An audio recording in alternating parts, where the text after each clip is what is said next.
J'ai une question à vous poser. Avez-vous déjà rencontré dans une série un personnage aussi abruti, débile et nul que Nagakado? On va évidemment en parler dans cette critique spoil de cet épisode 7, si je ne dis pas de bêtises, et je suis très content, parce qu'aujourd'hui, oui, on est mardi, et qui dit mardi dit Shogun, bien évidemment. Ce n'était pas le cas lors des premiers épisodes, hein. On avait fait une critique le jeudi, une critique le mercredi, une critique même le vendredi, je crois, mais là, le mardi, on s'y tient. Et Shogun revient en ce 2 avril avec donc cet épisode 7 intitulé... Comment s'intitule l'épisode? Il s'appelle Le temps d'un bâton dansant. Et ça, à mon sens, ça veut dire beaucoup de choses. C'est notamment le temps de la réflexion, le temps de la négociation également, parce que par rapport à la Maison de la Fleur, on a eu beaucoup de choses très intéressantes sur des futurs partenariats, l'avenir de tel ou tel personnage, et c'était assez intéressant comme dialogue. Mais on commence l'épisode avec le jeune Toranaga, qui a remporté sa première bataille. On le voit, c'est un enfant, il doit avoir, allez quoi, 15, 16 ans, et il a réussi à défaire son ennemi et à gagner la bataille, et donc à le tuer. On comprend qu'il y a un aspect très intéressant sur la vérité et les légendes. Parce que la vérité dit, ou plutôt les légendes disent que Toranaga a tué donc le premier homme qu'il a affronté d'un coup en le décapitant. Sauf que par la suite, on va comprendre qu'en réalité, il a fallu 9 coups d'épée pour le décapiter entièrement. Oui, de le dire comme ça, c'est même un petit peu troublant parce que tu te dis, il a tapé 9 fois pour que la tête tombe. Donc, je trouve que c'est intéressant ce point de vue-là, ce point de vue de légende et ce point de vue de vérité. Quel est l'homme derrière les récits qu'on peut raconter sur lui? Et quand je parle de l'homme, bien sûr, je parle uniquement de Toranaga, puisque lors du repas, on va notamment évoquer le fait que Toranaga, c'est une personne que tout le monde, entre guillemets, semble idolâtrer, dans le sens où il est très très fort, c'est un stratège hors norme, mais évidemment, on ramène à une certaine réalité, il n'a pas toujours été un stratège hors norme. Il a aussi été enfant, il a aussi subi des choses quand il était plus jeune, il a aussi dû se former, se forger un caractère, et on va comprendre que Saeki, qui est un personnage par rapport auquel on reviendra, a évoqué notamment des choses par rapport au fait qu'il se soit...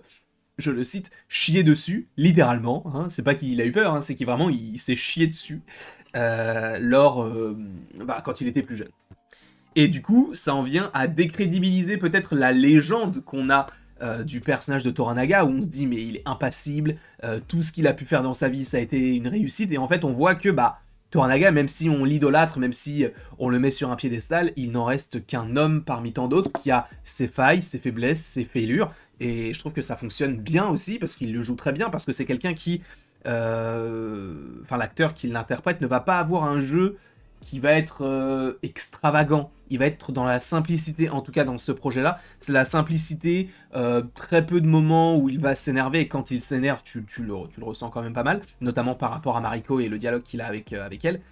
Mais moi, c'est la force tranquille que j'aime bien de ce personnage-là. Et même s'il a pu faire tout ça lors de sa jeunesse, le fait qu'il ait peut-être un petit peu galéré, et que peut-être que oui, la légende autour de lui, le côté guerrier, le côté du coup shogun qui a peut-être été un peu mis à mal par rapport à ces dires-là, je pense que oui, peut-être que ça doit trotter dans la tête des différents personnages autour de cette table, autour du repas, mais il ne faut pas oublier la personne qu'il est devenu, d'accord? Avec évidemment toutes ses faiblesses qu'il avait eues auparavant.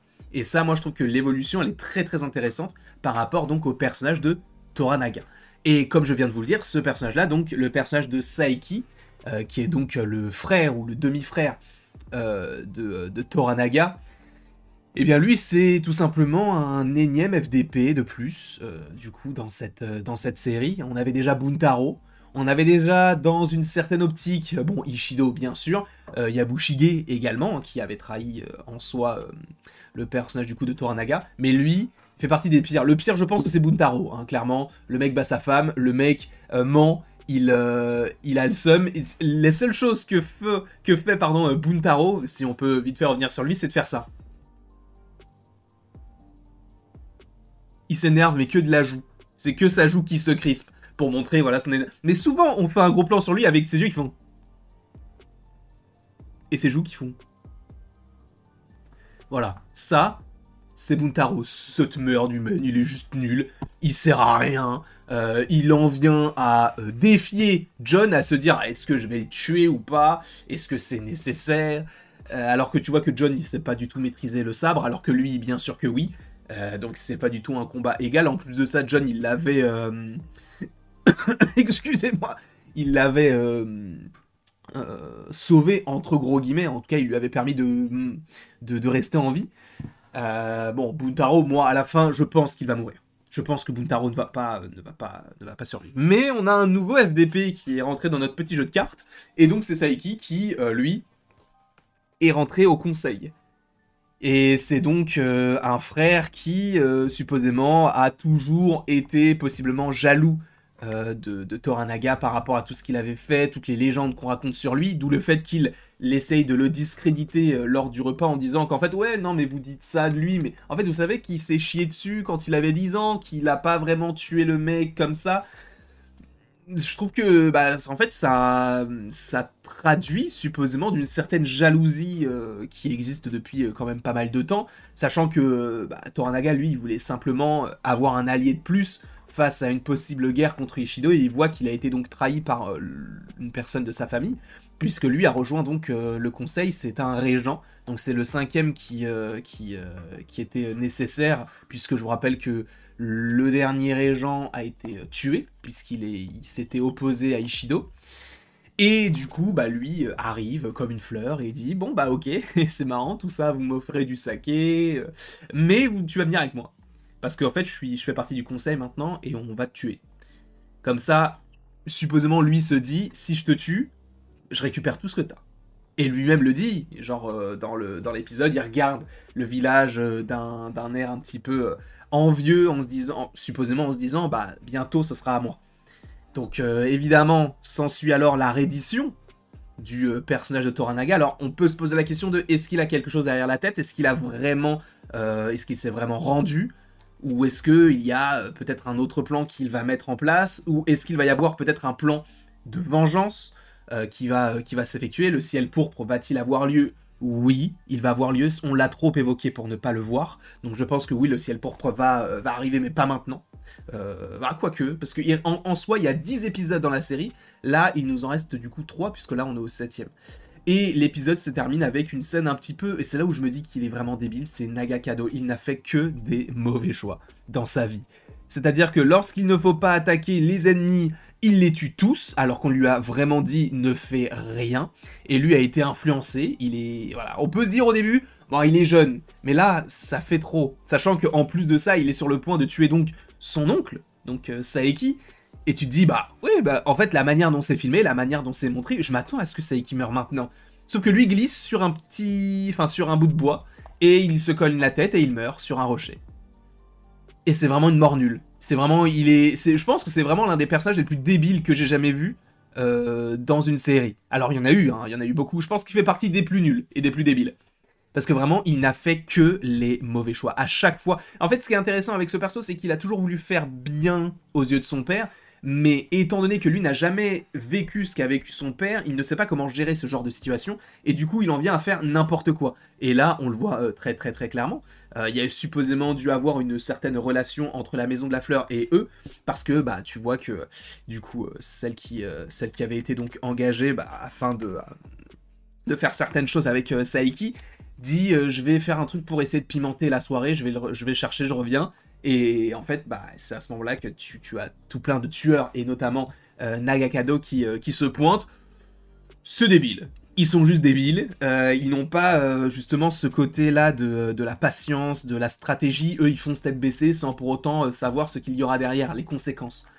Et là, pour le coup, j'ai hâte de voir l'épisode 8, puisque Toranaga a perdu son fils.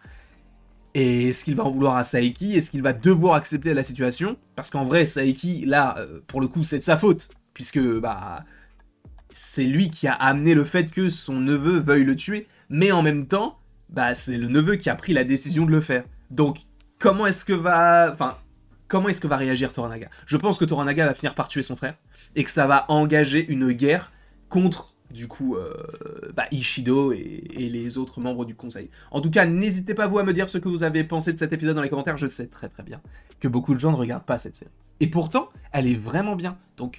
Je sais que peu de gens vont découvrir découvrir la série via la critique d'un épisode 7, mais si jamais il y a des gens qui sont toujours là et qui se posent la question de est-ce que je dois regarder, regardez-la, en vrai, elle est vraiment vraiment bien cette série. Il y a du sang, il y a des enjeux géopolitiques, il y a de l'amour, il y a tout ce que j'aime dans un film ou dans une série telle que celle-ci. En tout cas, je vous remercie beaucoup, et après tout ceci, il ne me reste plus qu'à vous dire à la prochaine, pour la prochaine. Et encore une fois, merci beaucoup à vous d'avoir été présents. Et ainsi va la vie, comme on dit dans le jargon. Bien sûr, je sais très bien que cette vidéo ne va pas marcher, mais je m'en moque, j'adore cette série.